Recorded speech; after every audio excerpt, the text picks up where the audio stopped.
Welcome. My name is Roger Berkowitz. I'm the founder and academic director here at the Hannah Arendt Center at Bard College.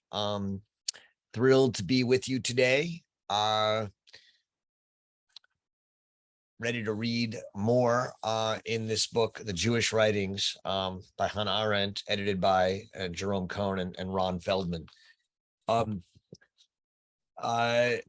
We've talked a fair bit about the structure of the book, which is largely chronological.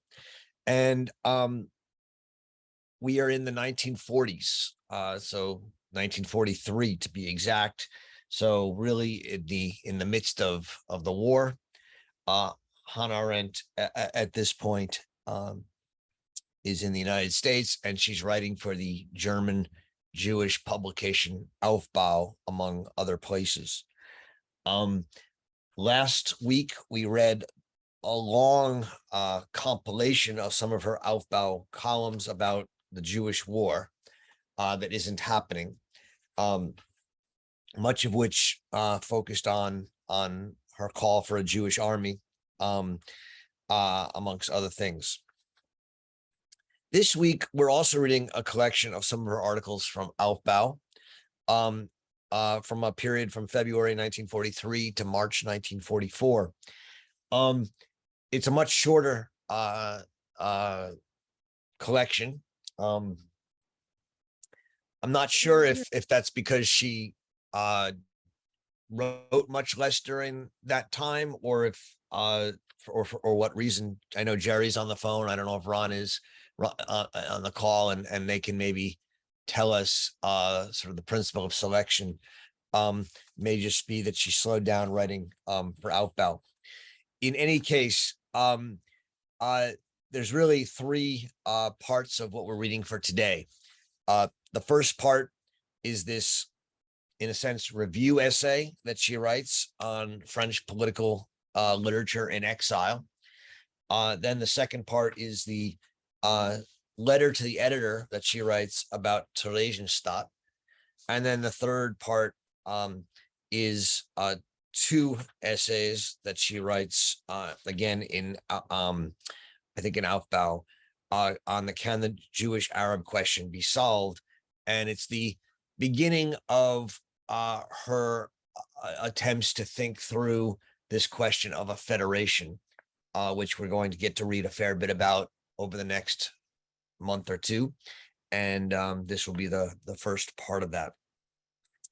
The first collection is two articles she writes in Aufbau on French political literature in exile. She's doing a review for the German-speaking audience of what the French are writing.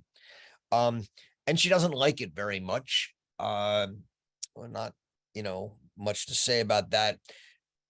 She focuses largely, though, on two pieces that she does at least find interesting. And one is by someone named Georges Bernanos from 1888 to 1948. And he wrote two books that she's talking about. One is his first book, or his book on the Spanish Civil War, which he says will provide future historians with more information about fascist barbarism than most of those thick tomes that come with a pedantic apparatus of notes.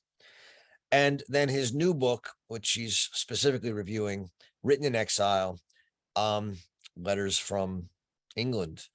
And this was written in published in 1942. I don't know how many of you had this experience in reading this essay. Of course, I've never read it before. The review essay of Hannah Arendt.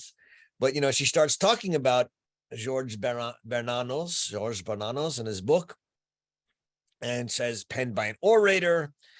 Then you can see France's rhetorical tradition alive in him, but he speaks about what has filled his heart and mind and is overflowing, and he speaks endlessly because for everything is interconnected, and he's a great writer, and the book's content is a great eulogy, and a diatribe against the French bourgeoisie.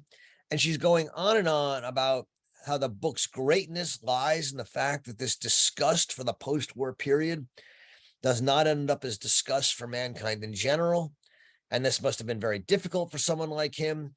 And instead, his disgust is what spurs him on to wage a chivalrous war for the honor of man, not the honor of a party or a system or even a fatherland.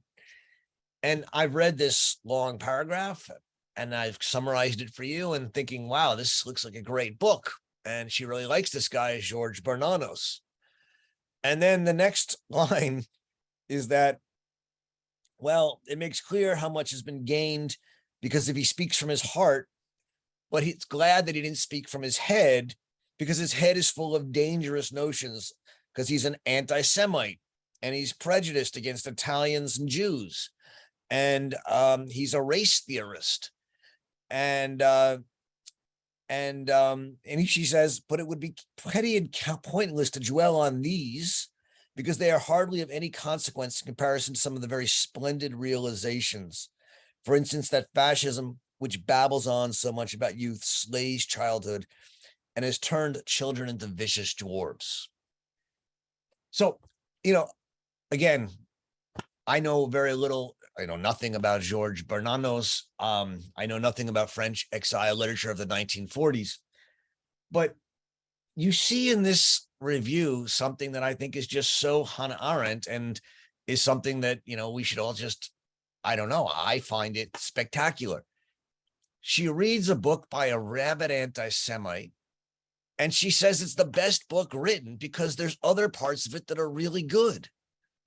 And you should ignore the anti-Semitic parts and read the parts in which he praises humanity. And he speaks for the honor of man and not a party or a system or a fatherland. Could you imagine somebody reviewing a book like this today? I don't think so. And I think, and maybe you think it's crazy. And maybe you guys think, I'd love, when we talk about it, I'd love to hear what you think. Maybe it's just nuts to sort of read a book by a racist and say, well, there's good parts of it. And yet that's what she does. And she says, actually, it's the best book of the whole lot. Anyway, so I put that out there.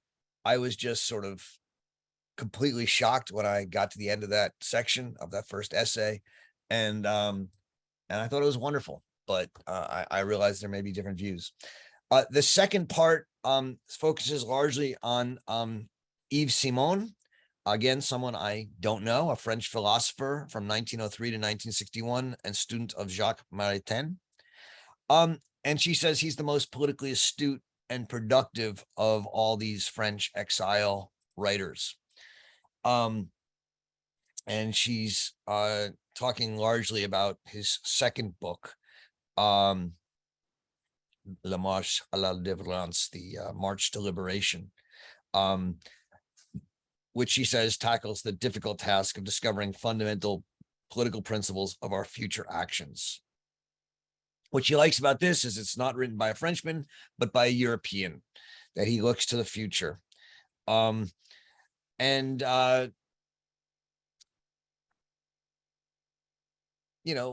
is she says that the danger here is that utopian thinking always attempts to anticipate the future in all its details, and he doesn't engage in utopian thinking, right? He engages in what she calls genuine political thought, which avoids as best as it can anything too concrete and is content with proposing and implementing general ideas. The kind of generality, sometimes verging on vagueness, with which Simone discusses the most recent issues of our time is hard to avoid, but it is all the more proof of the living force of his ideas. And I think this is an important point that Arendt is making, that genuine political thought, as she understands it, is not utopian. It doesn't seek to understand everything. It doesn't seek to anticipate all the future. Genuine political thought has to be vague. It has to be general. It has to do justice to the complexity and non-comprehensibility of the world. And that's what she is sort of pointing to in Simone's book. She does say that she adds to that on page 190 that he makes three fundamental observations, which she finds very important. The first is that this was an international civil war, and that it really is not a civil war amongst nation states, and that we are watching the end of the nation state as it has existed until now, of the nation that was the first to organize as a nation state. This is a point we've talked a lot about. It's clearly important to Arendt throughout her life. In the origins of totalitarianism, the famous chapter 9 on the decline of the nation state and the end of the rights of man.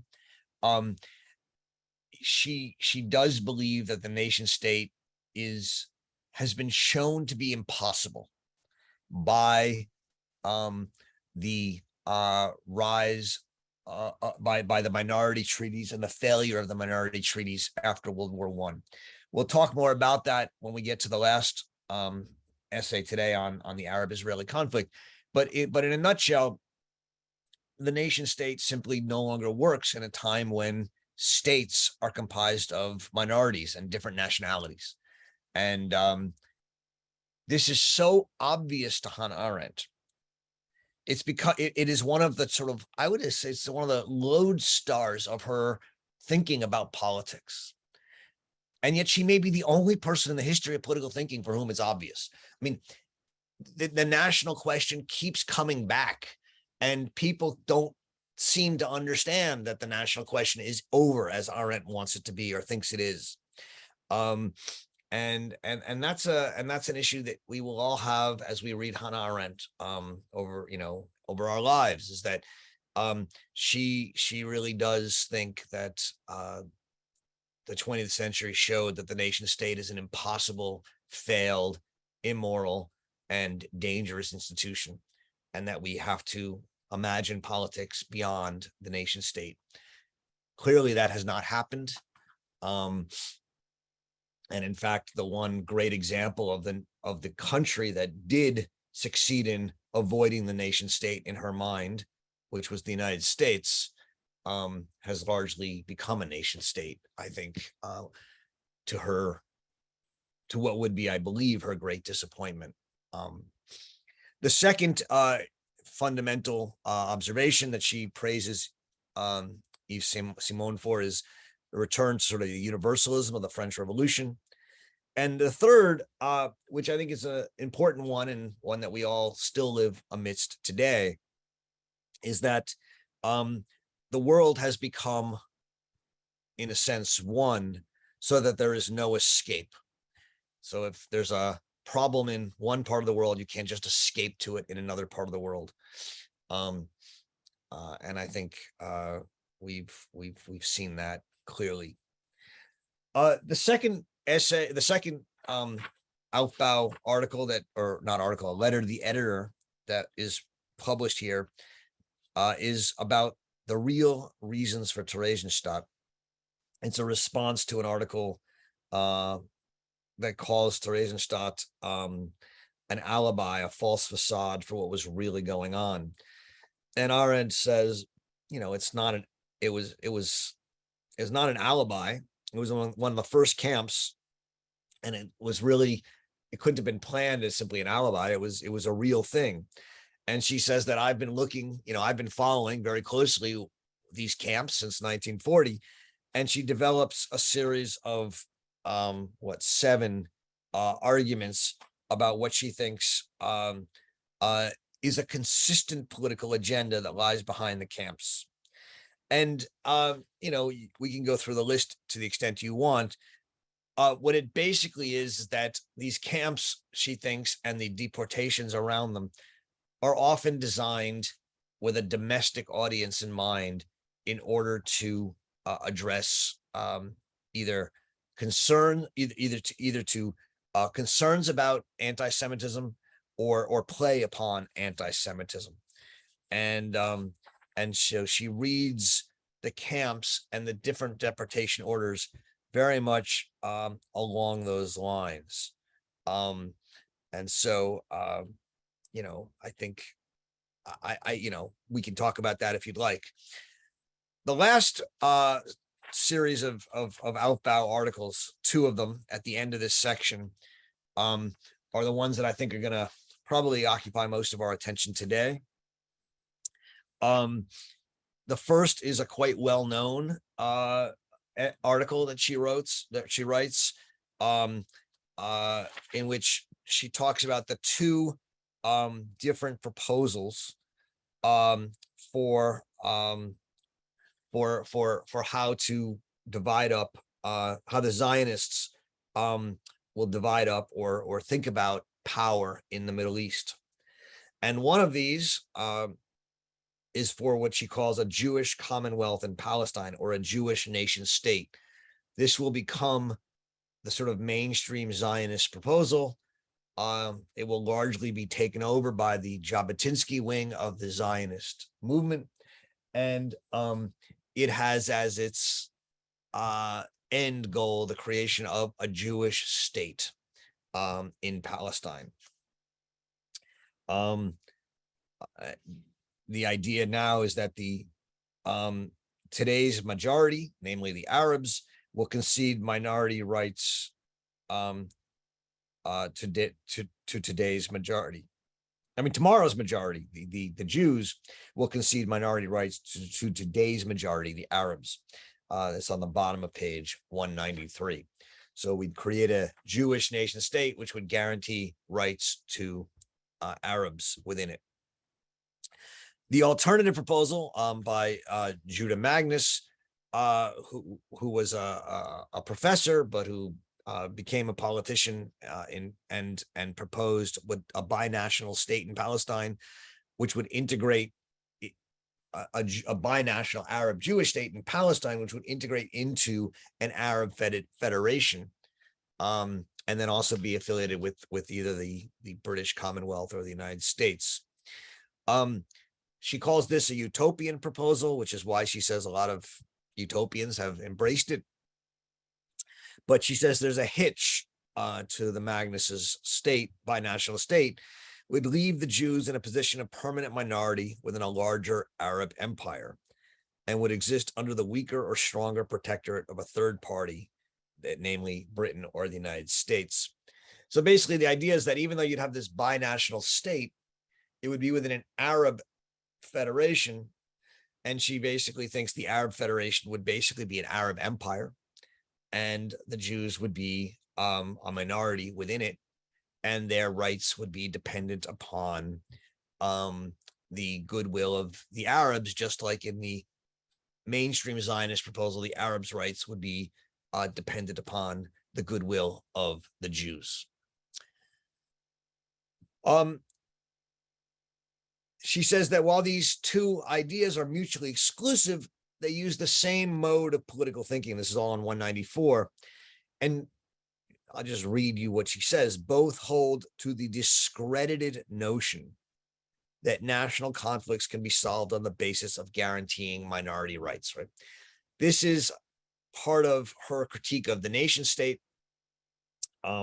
If you look at the bottom of the page, she'll mention the Peace Treaty of 1918, which are called the minority treaties, and which she talks about again in chapter 9 of the Origins of Totalitarianism, in part 1 of chapter 9. And what she takes from these peace treaties, all of which sought after World War I to guarantee the rights of minorities throughout the new nation states of Eastern Europe, is that they don't work. The national peoples don't want them because they don't want to be second-class citizens who depend upon others for their rights. And the national peoples who run these nation states don't want them because in the end, they don't want the people there living as a separate nation within a nation. And so, as she says in the Origins, there's really only three options, right? With a minority in a nation state. They can assimilate, they can emigrate or be expelled, or they can be killed. Those are really the only three options. And thus, there's no reason to hope that the national problem can be solved in terms of national politics at the top of 195. This is a fundamental view of Arendt's, and it really does govern a lot of her thinking about these questions. The alternative to both of these proposals, the Magnus proposal and the mainstream Zionist proposal, is what Arendt calls a federation, a real federation, or a regional federation. And she thinks that the Magnus proposal, it's not a real federation, it's a misnomer. What does she mean then by a real federation? Well, on the top of 196, she'll say, the first such federation realized was in the United States of America. Now, you have to understand that she's talking about the United States of America as it was imagined by the Constitution as a federalist constitutional republic, right? The idea being that there was no place of sovereignty in the United States.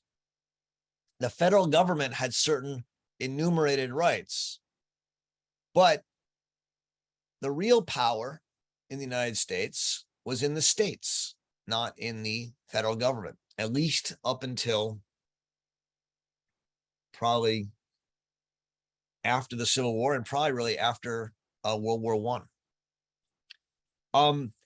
And she takes that to be an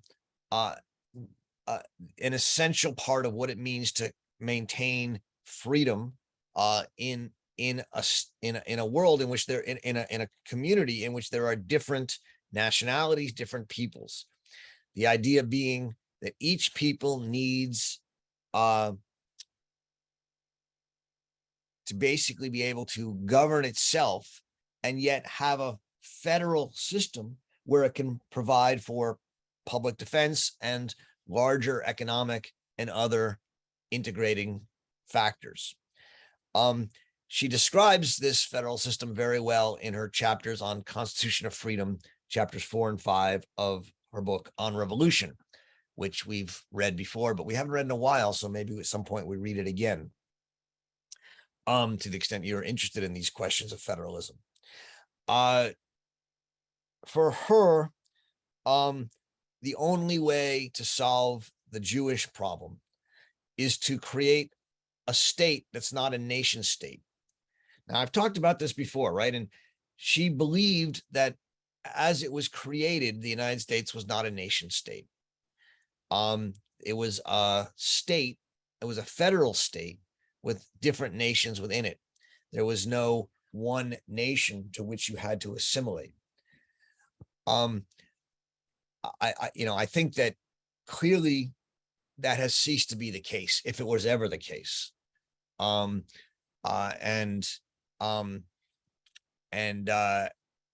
so the great experiment of federalism in the United States as a meaningful principle, I think to a large extent has, if not failed, at least been overcome. But that's what she's arguing for here. Yeah, I mean, maybe I'll stop here and see what you guys want to draw out of it. This is not a long section, so we can dig into some of the text if you want, and we'll see where it ends up. So there's, as you all know, there's different ways you can participate in the conversation. You can join the chat. Please do be respectful, and these are difficult issues, some of these issues, so please do treat each other with respect. You can also raise your hand and engage in the discussion amongst ourselves. So thank you all very much. I look forward to hearing what you say. Adolf, you're up first. Thank you. It seems like Arendt is speaking about a new anti-Semitism, which seems to come from the idea that this anti-Semitism, which seems to come from the idea, I may be missaying this, but Jews can which is not something that I share, but Jews cannot be citizens or something of the sort. And then I think there's this idea that the Republic is going to be the solution, but it seems to be that the whole idea of the French Revolution and the citizens and all that leads you to a republic. And then on the other hand, she's saying that a nation state is not the solution. So it seems like a new anti-Semitism emerged out of republicanism, and that the solution would be the republic. And I'm obviously saying it from a perspective of not having widely read it, so I'm only looking at it from a broad, vague. But I just had a question about that. Okay, thanks. Yeah, I mean, so the new anti-Semitism that she's talking about, and that we sort of read about in the essay on anti-Semitism and others, is really about the rise of an ideological anti-Semitism that is less about Jews as Jews and more about Jews as a threat or a problem to the world. It's not about their religion, and it's not about personal Jews. It's sort of an ideology. What I think, so I'm not sure that necessarily relates to this or not, but what I hear you saying is Arendt is distrustful of nation states because in every nation state there's the national people and then there's minorities, and the national people might say, yes, we'll protect minorities, but in the end, if the national people are Christian and the minorities are Jews, the national people want Sundays to be closed. And, and that means that Jews shouldn't have shops open on Sundays. And maybe they can make an exception for them, but maybe they won't. And it's really up to them. And Jews, she says, don't want to depend on the goodwill of the Christians in the nation state to let them have shops open on Sundays and let their shops close on Saturdays. So she says it just, all the incentives are either in the end, the peoples have to assimilate or they have to either leave or be killed. Republic. So you're right that she's a republic. She's a civic Republican in a sense. And by civic Republican, what she has in mind is a combination of self-government, along with the idea of the pursuit of a public good, which is separated from personal interests. But what she's saying here is that you can have a republic in a nation state, and you can have a republic in a federal republic. So France, as you said, imagine itself as a republican form of government in a nation state. The United States, imagine it as a republican form of government in a federal republic. And what she argues in the book On Revolution is that in a nation state, the Republican idea of the public interest will eventually and almost inevitably come to be dominated by the interest of the national majority. And it will lead to the nation or the people being understood as a national people that will take away the rights of minorities. which is why she thinks the French Revolution, it's one of the main reasons why the French Revolution failed to found freedom, whereas she thinks the United States Revolution did, is because in France, the public interest of the Republic, the Respublica, came to be understood as the people, as in the French people, and all minorities and all within it were not included within that. Whereas in the United States, the radical dispersion of power across many different power sources, both the executive, congressional, and judicial, but more importantly, the states and the counties and the local governments, led to the fact that there were always going to be resistance to the power of the people, in which smaller groups and minorities would have protection not simply by the goodwill of the people, but because they actually had power. They owned they controlled institutions. So that's her argument. Does that, I mean, I tried to fit that into your question. I'm not sure if I did it. So I'm going to give you I think it did. It just, I mean, for me now, I'm starting to see her in another light, because it seems like, to me, what I'm starting to see her as is someone who's struggling with the very idea of the people, like the almost sacred idea of the people. Absolutely. And it's like to and like in this day and age, to speak badly about the people, the laboring people, the suffering people, and that kind of thing, I think it really shows Arendt to me in a new light. Yeah. No, I mean, in fact, have you had a chance to read On Revolution, Adolf, or not? No, not yet. Okay. I mean, in a sense, what On Revolution does is it looks at two revolutions, the American Revolution and the French Revolution. And it argues that they both started as revolutions seeking to establish freedom. And yet one did, namely the American in her mind, and one didn't, the French. And the main argument is that the French Revolution got taken over by the people, whereas the American Revolution didn't. The American Revolution came to be seen as a revolution of limited powers, of federations, and of local powers that always opposed each other and opposed the state. And there was a real fear of giving the federal government, the national government, too much power. And so the states, first they created this Articles of Confederation, which gave it very little power. Then they had to create the Constitution, which gave it more, but always tried to limit it and tried to never allow it to become the most powerful sovereign force in the country.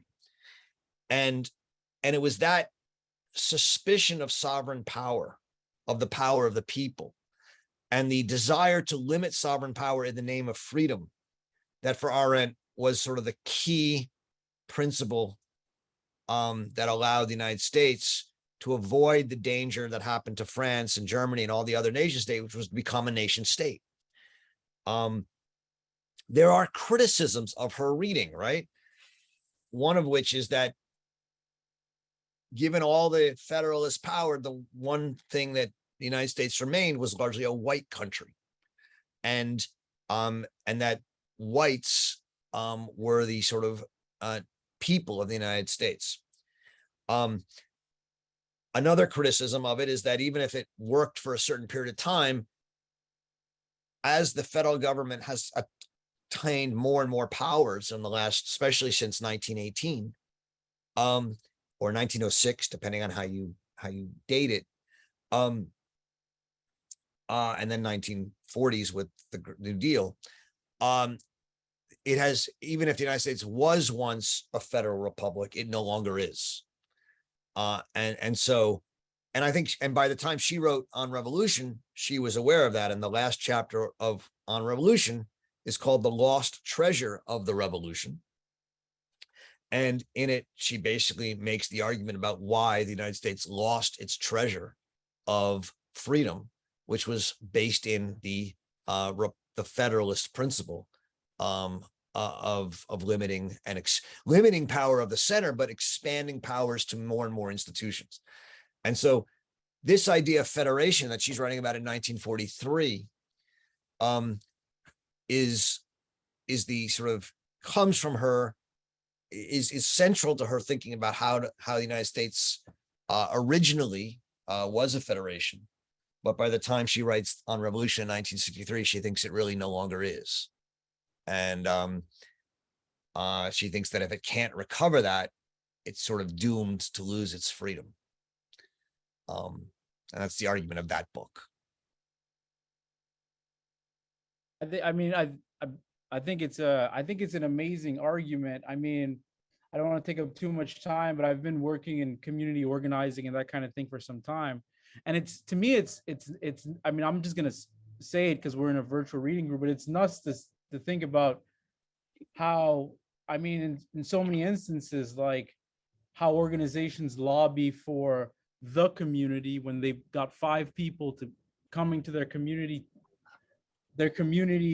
gatherings or that kind of thing. You've got like 6 people in a community and you're speaking for like the something or the something. But I do think that it's what you said, the challenge is like when you're staring at an abyss of service, when you're staring at something that hasn't happened yet, perhaps like where do you get the strength to imagine something else? Perhaps the best thing is just to do the thing that's being done.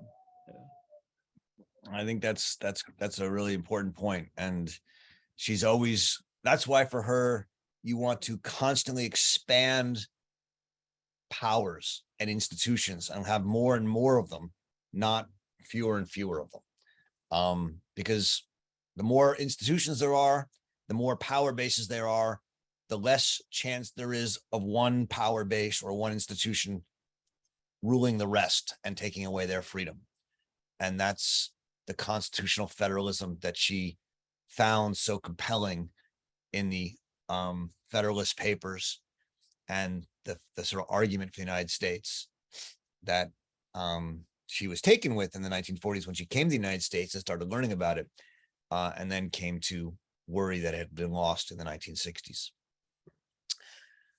Okay, we'll come back to it, Adolf, if you want, but let me go on now. Joanne, you're next.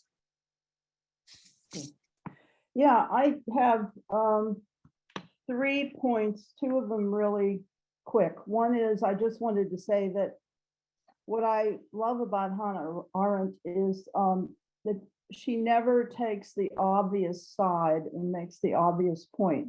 She is always searching around the edges and underneath, and so she challenges you. I mean, you know, I've studied a lot of political theory, and she always has a different angle to bring to it. So I really like that. Her point about minority rights, I wonder if she's very, she finds them very questionable and dangerous in this one article. And I just wonder if we don't work for minority rights, how do we achieve equality and equity among peoples that have been very unequal?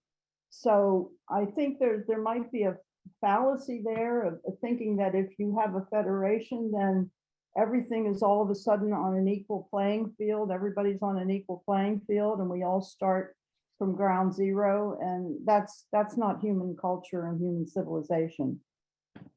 And that's the third point I wanted to make is about a federation. I was thinking, as you were talking, Roger, that actually it seems that now the U.S.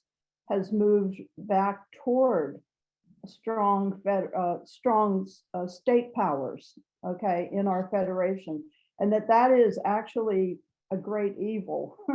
I mean, we have these extremely right-wing states governors challenging national laws and, well, I don't need to chapter and verse all of that, but we're moving towards states' rights and we have them in 15, 20 states already in a way that is extremely dangerous, and that is particularly dangerous for women and minority groups. So that makes me wonder about her idea of federation. I like the idea as an idea, but I'm seeing it play out in a way that, I think we never thought we would, and here we are. So that's all I wanted to say. Thank you very much, Joanne. Those are great questions. On your first comment, which wasn't a question, I'll just second it. When I started the Arendt Center, some of you know this, some of you don't, I wasn't really an Arendt scholar.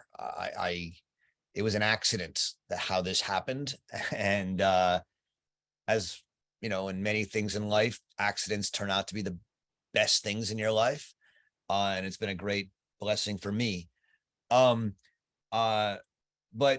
early on, when I was starting the center and reading Hannah Arendt a lot, and people asked me what I loved about Hannah Arendt, I would say exactly what you said. She always surprises me. She always takes the unorthodox, the unexpected route. And as I was reading her, and this is 2007, 2008, and looking at what was happening in the world, I came to start deciding on who I would read in the public world, what columnists I would read, what commentators I would read on that criteria. If I knew what a particular columnist was going to say about an issue before I read it, what they said, I would stop reading that columnist. I only wanted to read the people whom I had no idea what take they would take. I wanted to, I wanted people who would approach things in the kind of original, provocative, unexpected, surprising ways that she did. And that's a pretty high standard these days. But it's one of the reasons I continue to enjoy reading her. And even going back and rereading and reading her, because she makes you think, she makes you jump out of your prejudices and your banisters and your barriers and rethink things. So I take your point. On your two questions, you asked basically, okay, you said, she's against minority rights. So let me just first of all say she's not against minority rights. She doesn't think minority rights work. And she's writing this in 1943 at a time when they haven't been working. What she comes to say in 1963 when she writes On Revolution is that in the end, what matters in politics is power, not rights. And so that's the answer to your question, Joanne. You said, if not minority rights, how do we protect minorities? And her answer is, don't give them rights, give them power. Or don't ask for rights if you're a minority, take power. Mm-hmm. That's her response. And the problem is that if you're a minority in a country with national institutions, it's very hard to take power because you're never going to win an election. That's why you need federalism. That's why you need local structures of power. If you really want to create opportunities for minorities to protect themselves, as opposed to simply asking others to protect them, you need to give them power. And power is when you control a territory, a state. When you're a minority, if you're Mormons in Utah, you have power. If you're Jews in the Catskills, you have power. If you're the Amish in states, in cities in Pennsylvania and Ohio, you have power. That's, in her mind, the only way to protect minority rights. She says, yeah, you can ask for rights, you could ask for whatever, but whenever the majority feels like it's no longer in its interest to give you those rights, they're going to take them away. And so you need power. And so if that's, to me, the great insight about politics that Arendt comes to in the 1940s and 50s, as she saw what happened to all these rights in the 30s and 40s. And she never wavers from that basic view. And if you understand that view and her response to it, I think you'll understand a lot about her understanding of politics.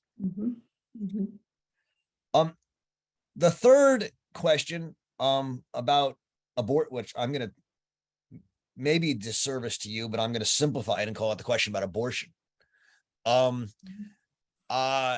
Is one where I think Arendt. So there's two parts of the question. One is on the question of federalism. Arendt would support. I don't want to say that. Let me scratch that, erase it. I didn't say that. Arendt does believe it is important to localize, disperse, and expand the number of powers in a state. She does believe that the greatest threat to freedom is the concentration of power. Now, if you concentrate power and you have a benevolent ruler, you may end up with lots of freedoms. But if you concentrate power and you have a not benevolent leader, you're going to lose those freedoms really quickly. And Arendt is looking at the long game, right? And what she's saying is, you might, if you federalize power, or you disperse power in a federation, it may mean that there's an Arab part of the federation, a Jewish part of the federation, a Spanish part of the federation, a French part of the federation.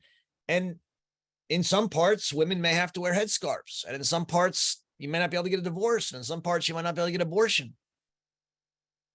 But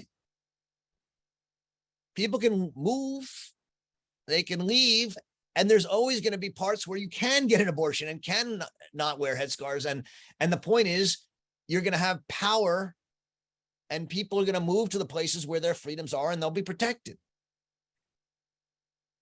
So again, I don't know what Arendt would say about abortion, and I don't want to say what Arendt would say about abortion. I never saw her write about it. I don't know what her opinion on it was. I don't want to get in the, I don't speak for Hannah Arendt, but I do think Hannah Arendt would be in favor of federalizing the question and, making it a federalist question. Now, the one safety valve for that is we don't live just in a federal republic. We live in a constitutional republic.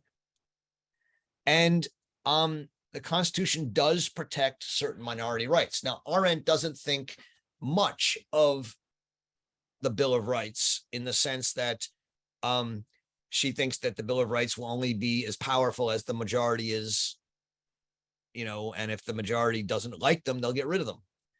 And that's why you need power and you need the federal system.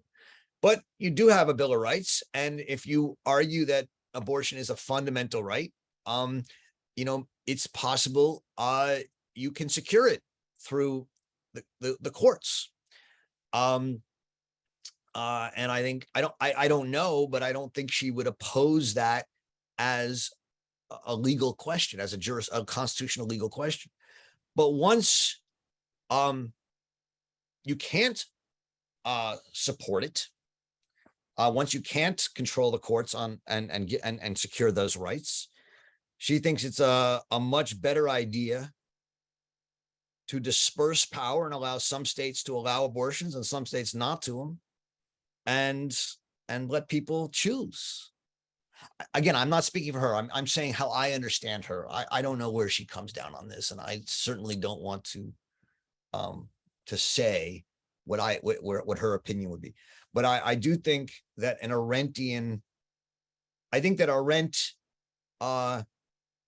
would say, look, if some states take away what people believe to be their fundamental right, that's bad. But people can move and people can organize and they can fight against it. But it's better to have some states take it away and leave it existing in other states than to have the danger that it all be taken away. I think that's how I understand her. Joanne, these are really good questions. If you want to respond at all, I'm happy to hear it. I would just add that, and yeah, abortion is the major issue, but let's not forget voting, access to voting. That's another big right-wing issue right now that's going on in the states, how they're limiting access to voting. Yeah, I mean, again, you're absolutely right. That said, the most restrictive right-wing state today is much more liberal in its voting than the most liberal state in the 1910s and 1920s was, which is not to say that's a good thing. I'm just saying her view is not that there won't be problems in smaller local federal governments.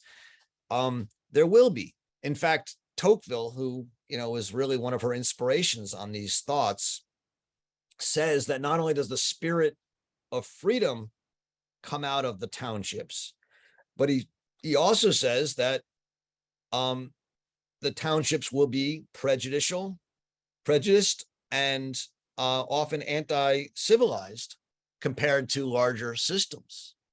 And yet he says we have to protect the townships because that's where freedom lies.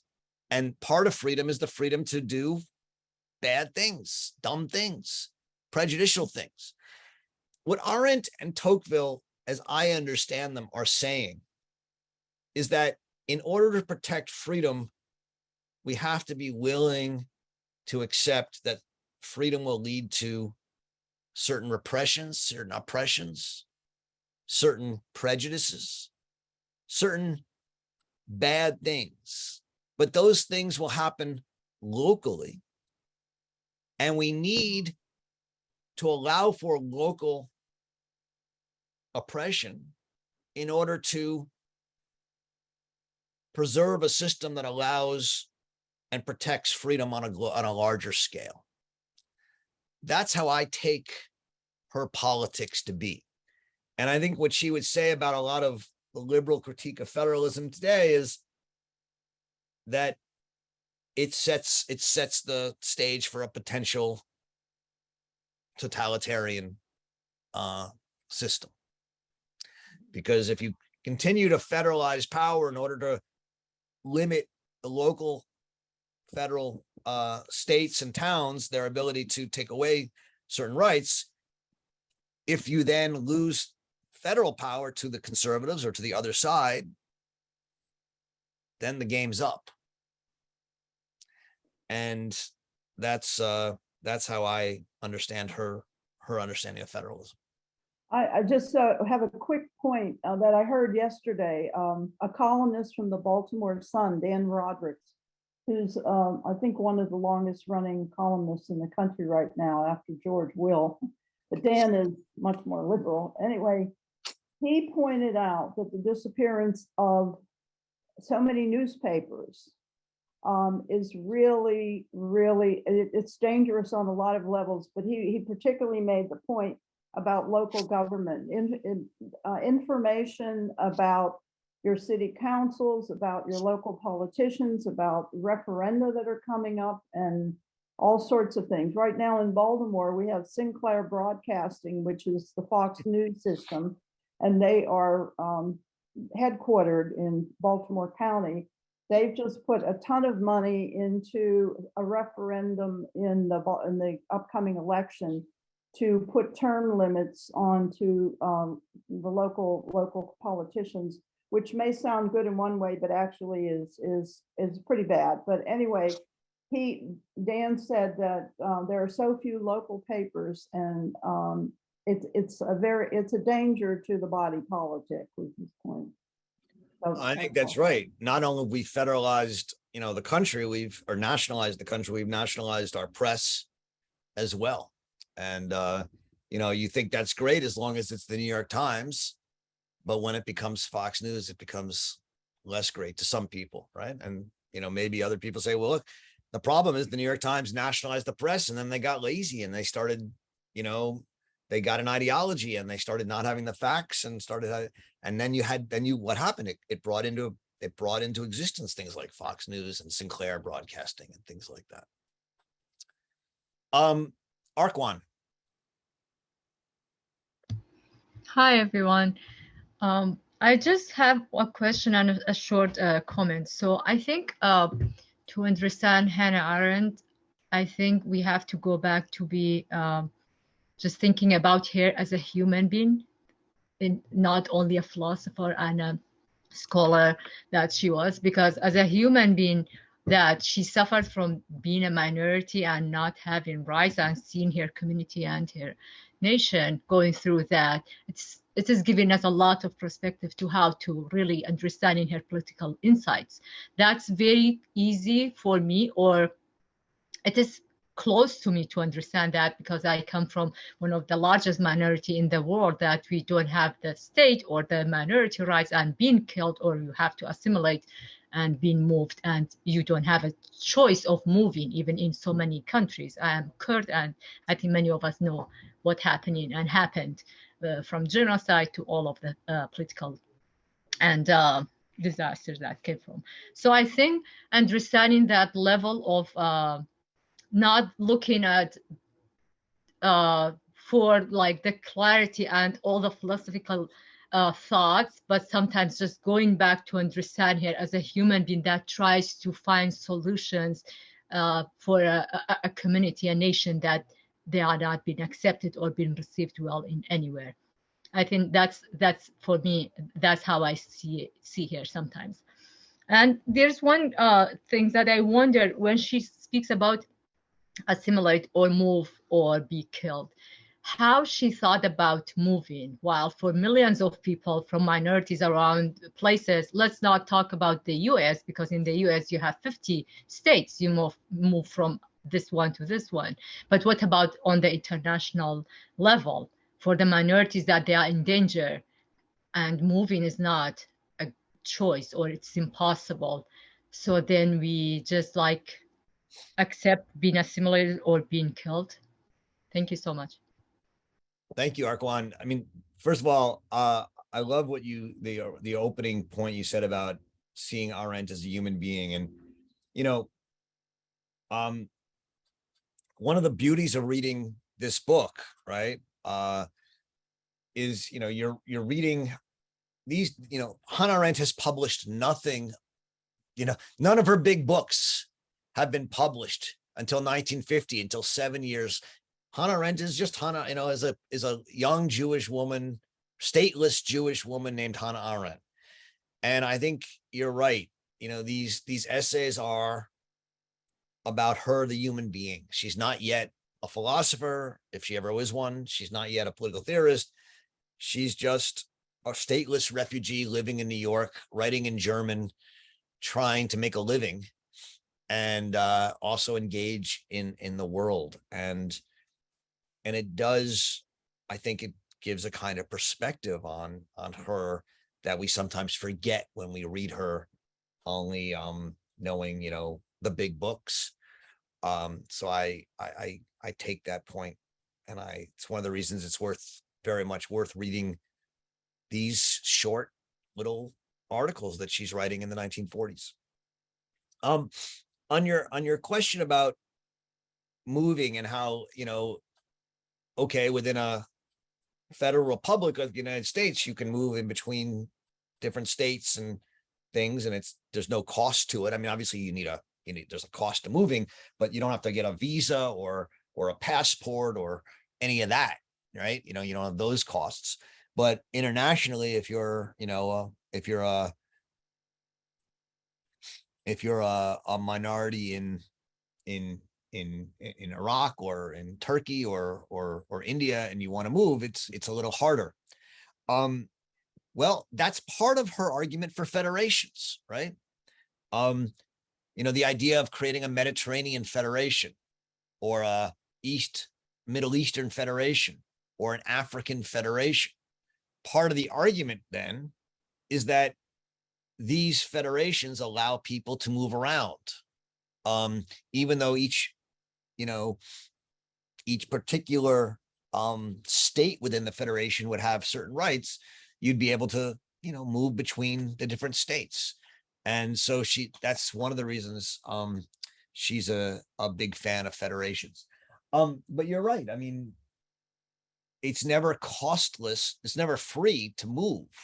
I mean, aside from the fact that you need to carry your stuff or have someone carry your stuff or leave your stuff and start over in a new place, it's hard.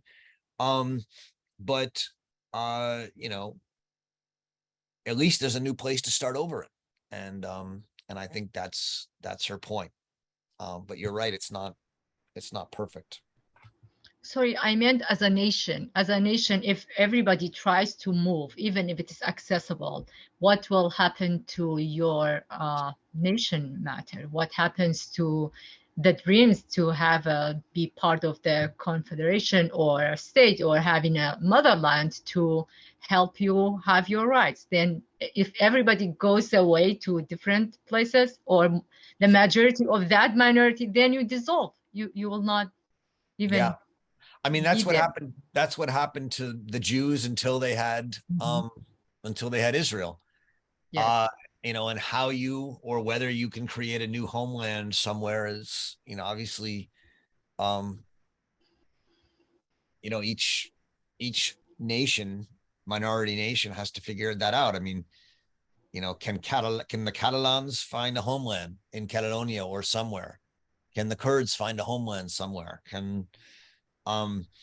Or can they convince Spain to give them Catalan as a federal entity? And those are, I don't know. I certainly don't have the answers to all of it, and she didn't have the answers to all of it. But I think those are the way she thinks about it. Thank you so much. Yeah. I mean, you can't. It's rare that Arendt offers answers. She more usually offers questions. The federation idea, which runs through her work for 30 years, is one of the few answers she ever proposes. And yet, it's not an accident, I don't think, that it's one of the things she writes the least about, because she's not comfortable with answers. I don't think. I mean, I think, answers, you have to fight for answers. Answers become a political movement. They don't just fall off trees. So if you like the Federalist Project, you got to fight for it. Right. And, she's out there telling you, here's why it's an alternative to the nation state project. She thinks the nation state project is completely and inexorably flawed. So here's another idea, but you got to fight for it. And she doesn't tell you how to fight for it or how to institutionalize it. In this one essay, she says it could be a Middle Eastern confederation. It could be a Mediterranean confederation. It could be a pan-European. I mean, she doesn't know. She doesn't have the answers, but I think she's offering you ways to think about how to go about it. Hannah.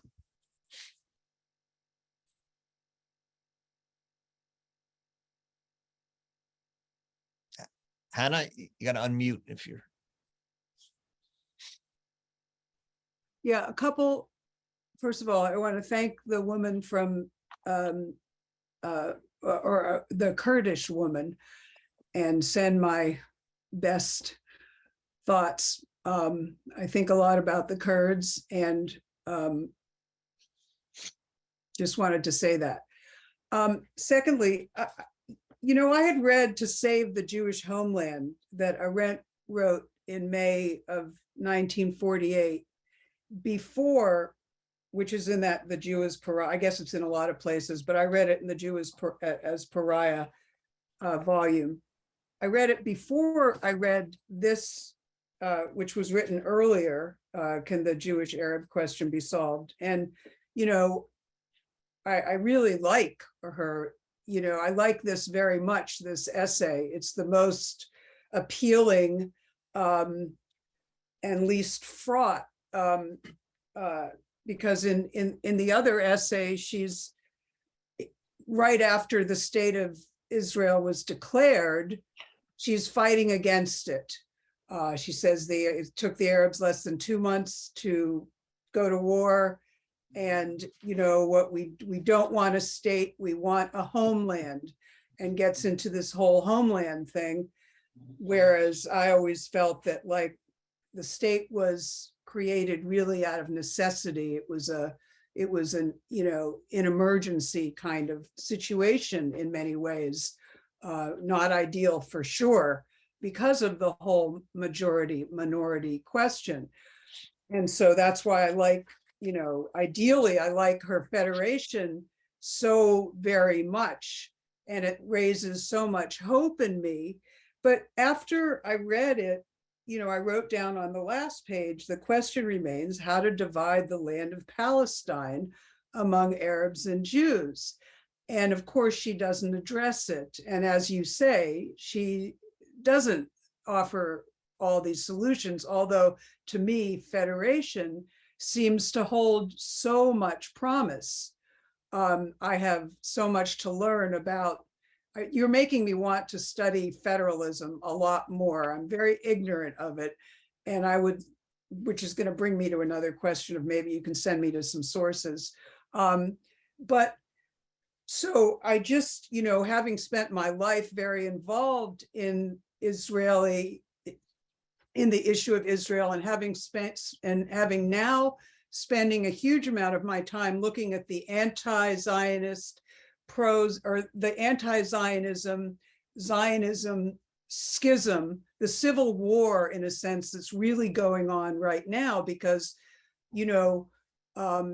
so now we have a homeland, and many Jews are rejecting the homeland, which is interesting. And many anti-Zionists are saying, this doesn't make us Jews. The state of Israel doesn't make us Jews. In fact, it is an embarrassment to us as Jews.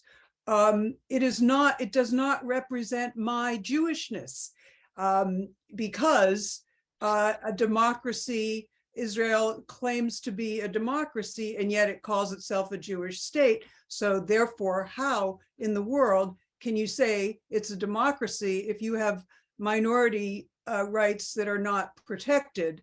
And there are many instances in which that is true. So it is a very complex thing that is going on right now. It is a very hot thing, very, very hot. Okay, so I wanted to just say all that, but then I wanted to ask if there was anybody here. Well, first of all, I would love to know from you, Roger, if there's any way to give me some sources to study federalism more without having to go read the Federalist Papers, because I don't know if I want to do that, and I haven't.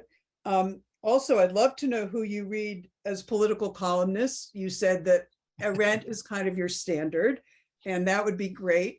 And the third thing is, I would love to know if any of these wonderful people in this group.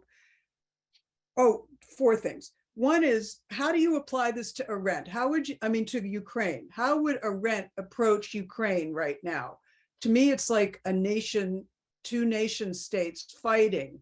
But I would just love any insights about, like, how Arendt would approach what's going on, this conflict. And then the final question I had was, like, if you had is the European Union a federation? And so, like, if the federation that she talks about for Palestine, would the federation have like its own constitution and laws, and would it have its own army so that, you know, in case, you know, one of the states within the federation went AWOL, that this federation would go fight it? I'm very confused about that. Thank you very much. Thank That's you, a Hannah. lot. Yeah, it's a lot, but I mean, you know, and you raised a lot of the, you know, good questions. First of all, you know, thanks for pointing us like 200 pages forward. Oh, The Jewish homeland, the Save the Jewish Homeland essay starts on 388. So, so 200, almost exactly 200 pages forward. oh, So if you can, you know, you'll get there. okay. And I think, you know, I think what you said, I thought it was just wonderful the way you started, you know, how you had read the Save the Jewish Homeland, and, you know, you're like upset because it's right after the state of Israel has been founded as a Jewish state, and she's now worried about it. And while she supports Israel as a homeland, she doesn't support it as a Jewish state. I mean, she supports Israel, but she doesn't, she thinks it was a mistake to make it a Jewish state. And here you see the origins.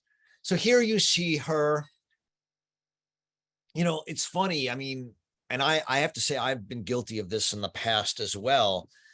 I have typically said to people, oh, she was on the side of Judah Magnus.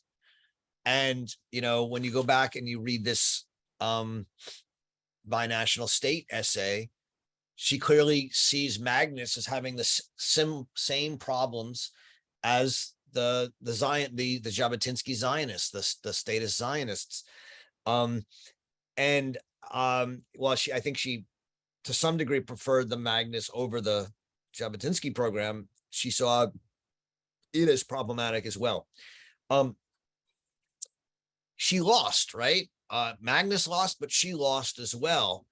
And, you know, in 48 through 63, you see her trying to negotiate how to support the Jewish homeland, having lost the battle for what it would be, right? And, Right. you know, as Arkawan was saying before, that's a human question. You know, she's part of this. She was engaged in this. She was one of the voices making arguments, and she lost, and her side lost. And, you know, she doesn't just become bitter. She doesn't throw Israel under the bus, but she does think that it's going to be a mistake.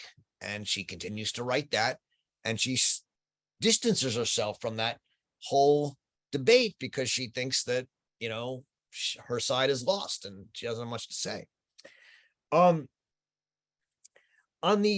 yeah, well, and between then the next 200 pages, we're going to read a lot, and you're going to see the evolution of her thinking on this.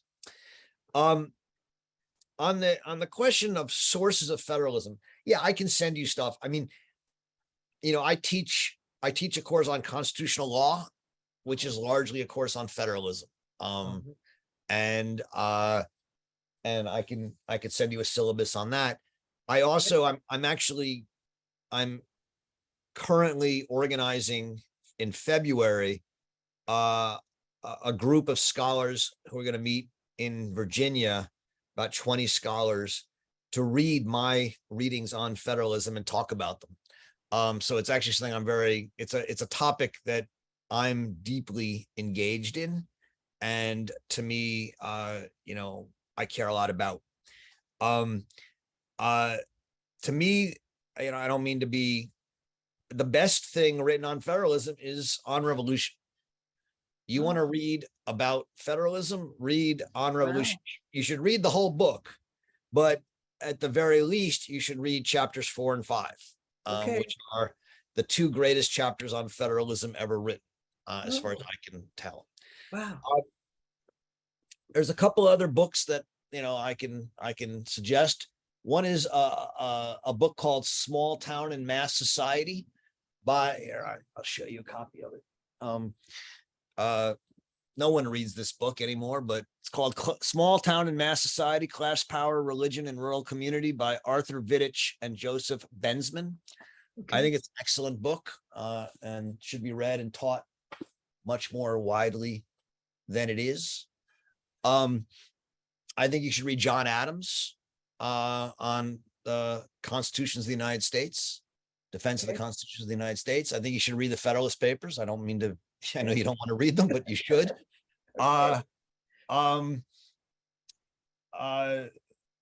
There are others too, but I can send you a reading list. I don't have that much time left before I die, but those sound good.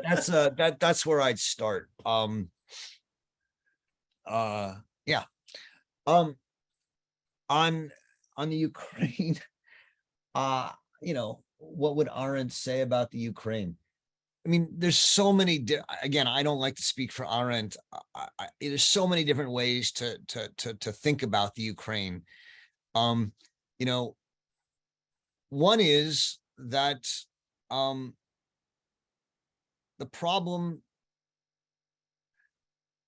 problems in Russia, China, Iran, maybe Turkey, and other places are various, right? And I don't want to say they're all the same. But what these countries are trying to do is make room for ways of life and ways of political organization that don't fit into what we might call the Washington consensus or the neoliberal order or whatever it is. And there's not much room for that in the world today. Saudi Arabia is another country which is clearly seems to be teaming up with Russia and China again. And they're doing this, you know, because they don't like the international Washington consensus neoliberal order that the United States and Europe largely have articulated and defend.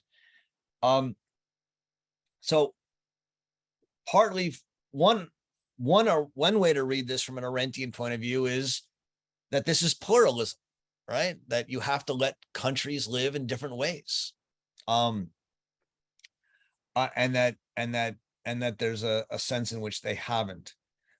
But that doesn't mean, but another way to read it is that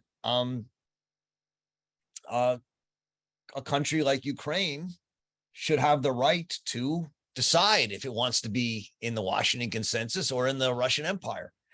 And Arendt would absolutely, I think it would be hard to imagine Arendt not defending the right of Ukraine to fight a freedom struggle for its freedom.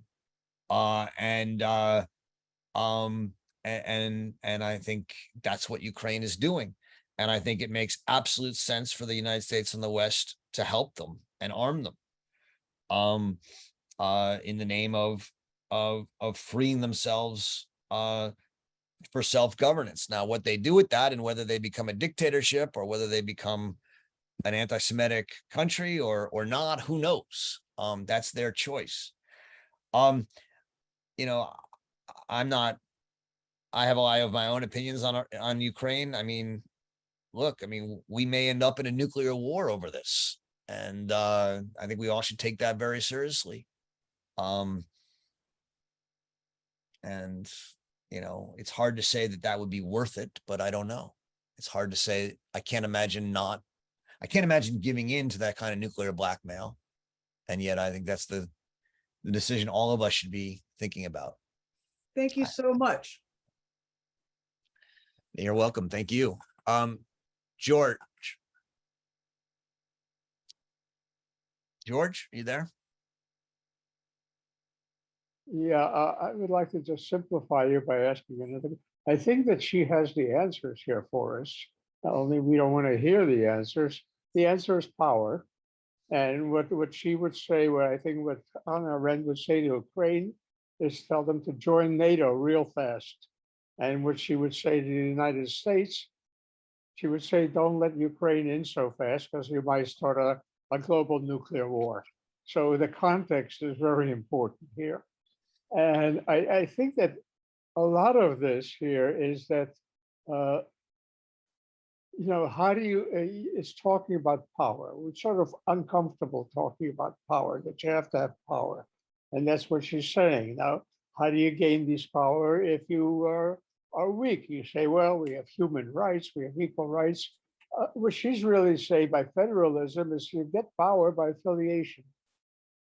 And it's a very simple concept. As a matter of fact, there's a wonderful article in a science magazine by a neuroscientist who, a social neuroscientist doing a social navigation map, where they say, how do humans behave? What are the important things that they behave socially?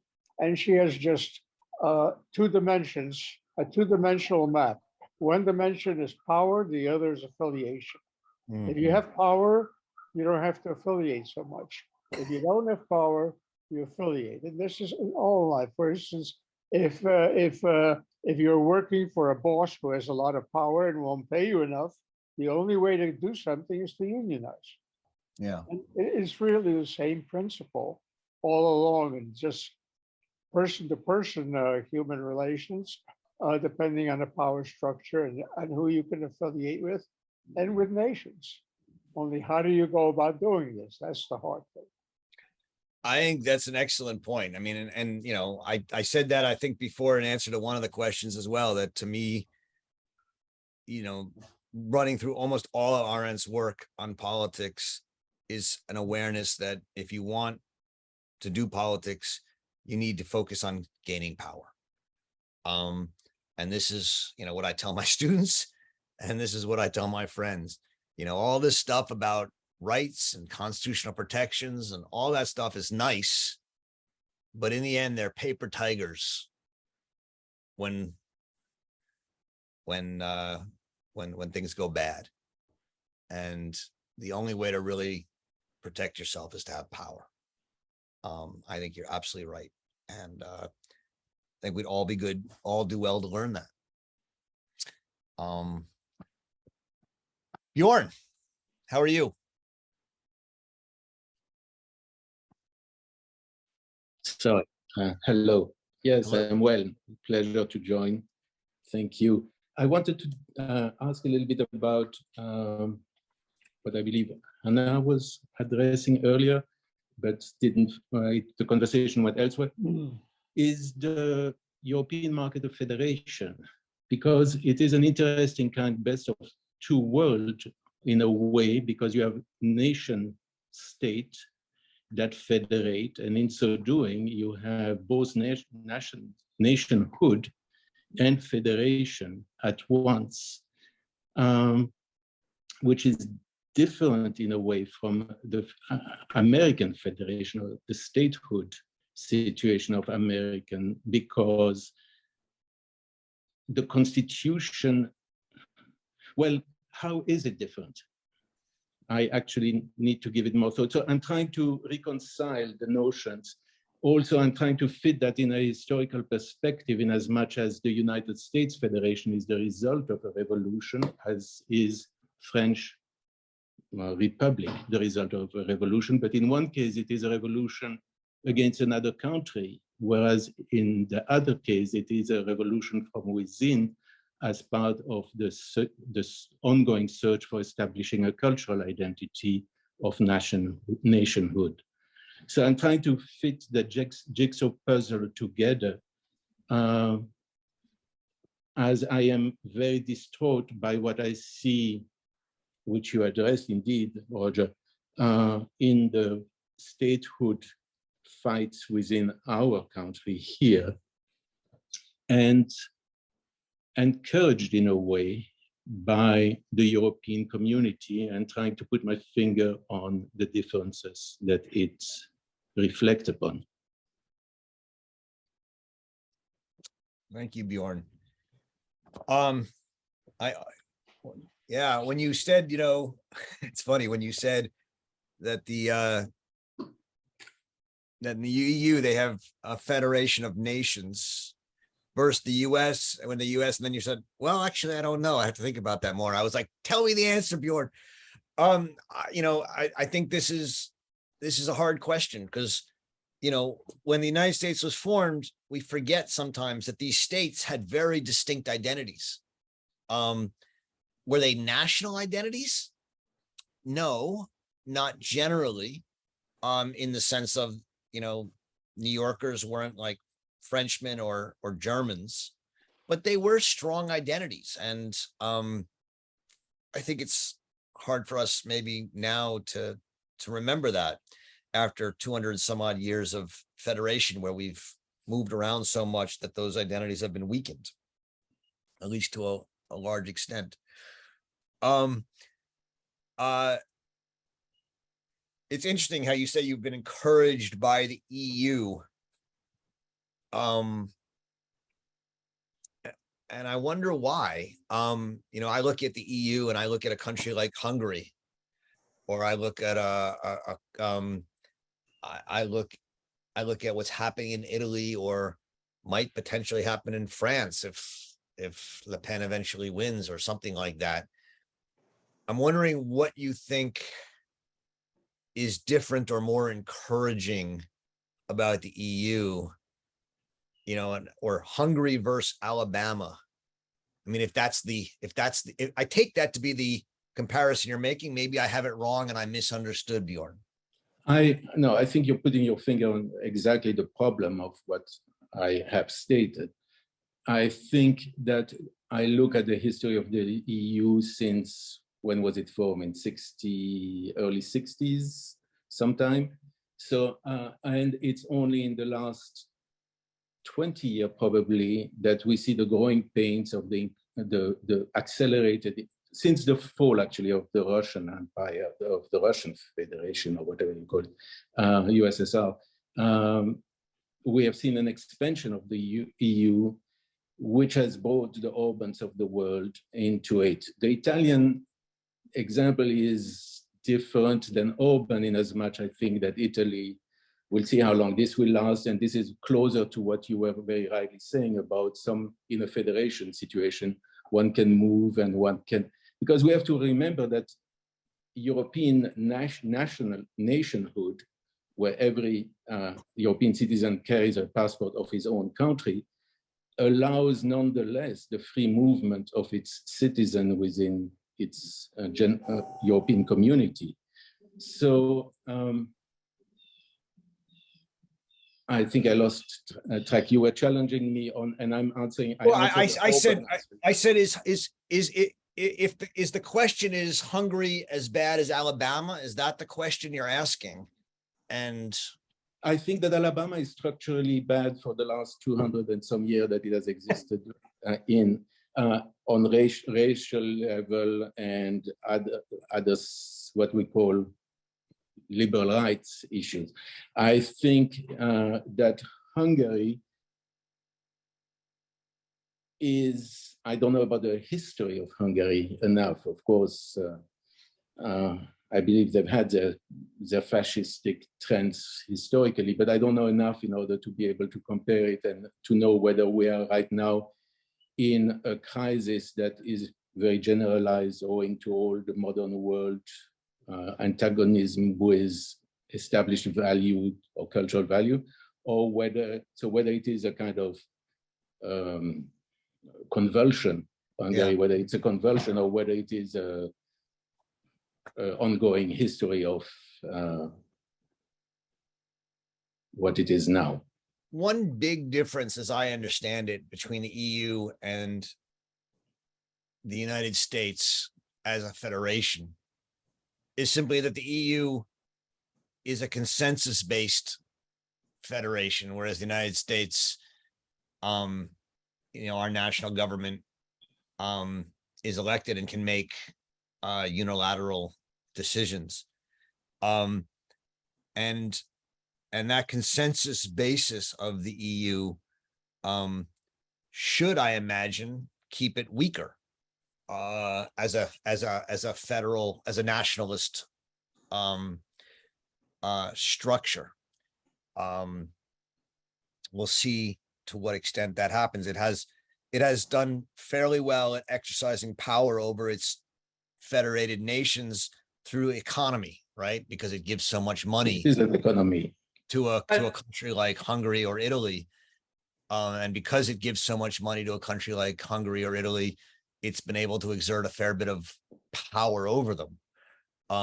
But that's purely economic, not political power.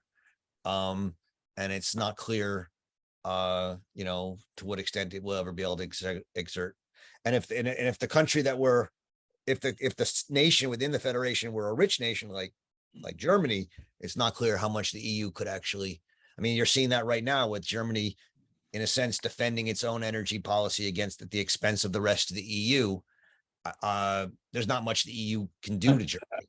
I think maybe we shouldn't go in so much into, or I didn't intend for us to go into the specifics of it.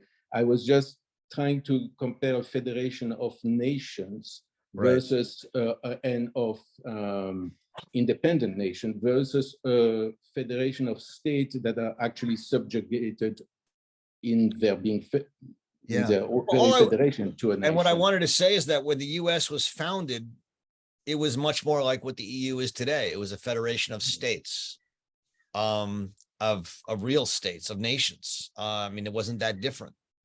I mean, they hadn't been around as long as many of the nations that are in the EU, but it had been around as long as some of them. But over 200 years, what is it? I always get centripetal. What goes towards the center, or is that centripetal? Centrifugal. Centrifugal. I always get them confused. The centrifugal, you know, forces have brought, have pushed the Federation in the United States to be more and more like a nation state. I don't know if that will happen. I mean, you know, I think one of the things you're saying is you're right. Many of these nation states in Europe are older, have a lot more tradition, culture. I mean, you saw that with the UK. I mean, there were obviously other reasons for Brexit, but, you know, they didn't want to give up the pound. You know, there's just certain things that these states don't want to give up as national identity markers.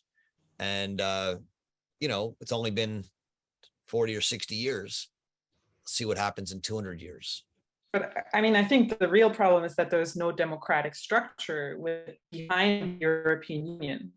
Right. It was sort of imposed, but there's no kind of like democratic decision-making process that is supported by a majority of European people and that has structures in place to sort of like funnel local decisions into the greater decision. So it's fundamentally different than the American model, I think. That's right. That's right. Thanks, Yana. We're already over time, and I apologize. I saw some questions popped up at the end, but we'll have to continue those in 2 weeks. Next week, we don't meet because we have the conference. I hope some of you will come up to see the conference up at Bard. Let me know if you need any help with that. Otherwise, we will meet again in 2 weeks on what is the 21st of October. And I hope you enjoy reading Hannah Arendt and look forward to seeing you all at the conference, or if not, in 2 weeks at the virtual reading group. Thanks very much.